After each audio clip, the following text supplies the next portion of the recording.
வணக்கம். இன்சூரன்ஸ் டாக்குமெண்ட்ஸ்னாலே தலை சுத்துதான். கவலைய விடுங்க.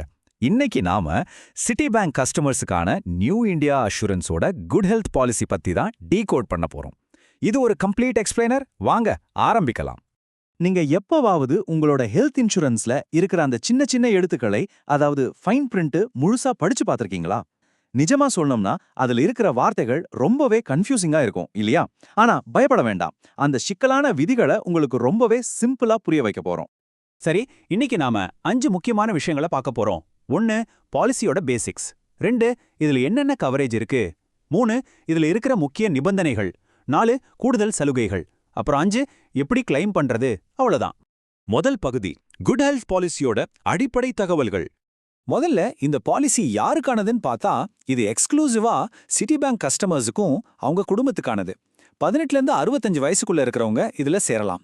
இதுல ஒரு சூப்பரான விஷயம் என்னன்னா, நீங்க பாலிசி எடுத்திருந்தீங்கன்னா உங்களோட 3 மாச குழந்தைய கூட இதுல சேர்த்துக்க முடியும். ரொம்ப நல்ல விஷயம் இல்ல? அடுத்து இந்த டிபிஏ அப்படிங்கிற வார்த்தையை நீங்க நல்லா ஞாபகம் வச்சுக்கணும்.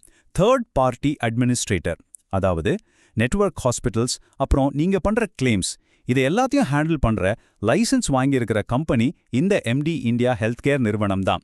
இனிமே ஏதாவது டாக்குமெண்ட் அனுப்பணும்னா இவங்கள தான் நீங்க காண்டாக்ட் பண்ணணும். இரண்டாவது பகுதி, இதுல எதற்கெல்லாம் கவரேஜ் கிடைக்கும்னு பார்க்கலாம்.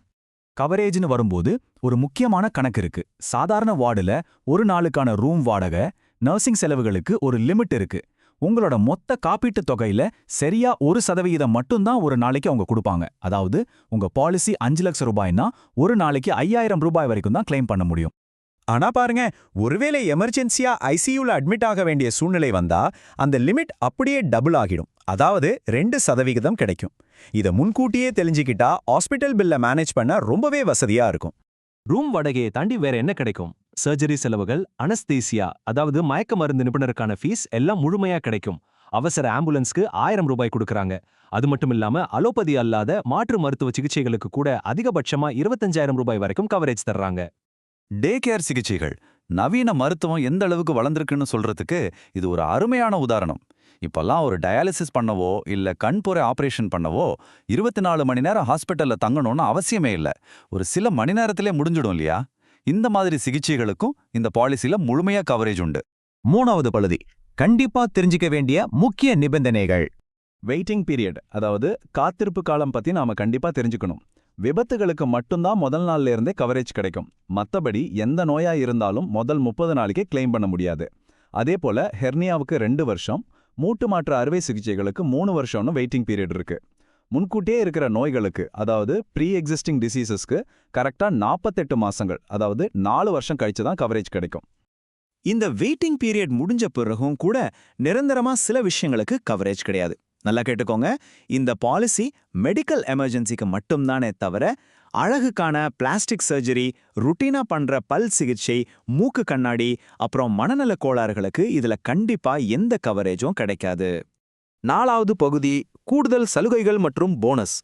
இப்போ ஒரு சூப்பரான விஷயத்தை பத்தி பேசலாம். நீங்க ஹாஸ்பிட்டல் பக்கமே போகாம கிளைம் பண்ணாத ஒவ்வொரு வருஷத்துக்கும் உங்களுக்கு 5% கியூமுலேட்டிவ் போனஸ் கிடைக்கும். இது உங்களோட மொத்த காப்பீட்டு தொகையில ஆட் ஆகிட்டே இருக்கும். அதுவும் பிரீமியத்தை ஏத்தாமலேயே.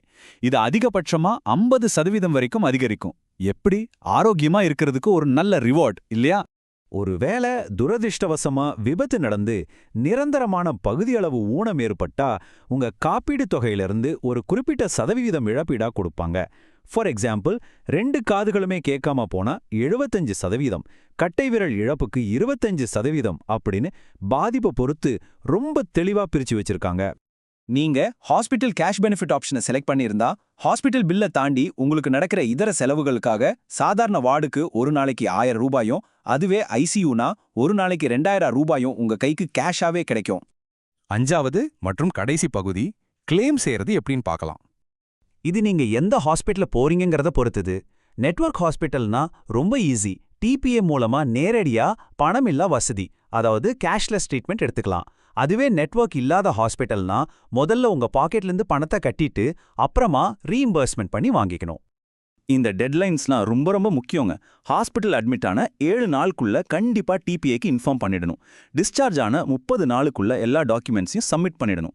அப்படி பண்ணிட்டீங்கன்னா அடுத்த 7 வேலை நாட்களுக்குள்ள அவங்க பணத்தை டிரான்ஸ்ஃபர் பண்ணிடுவாங்க.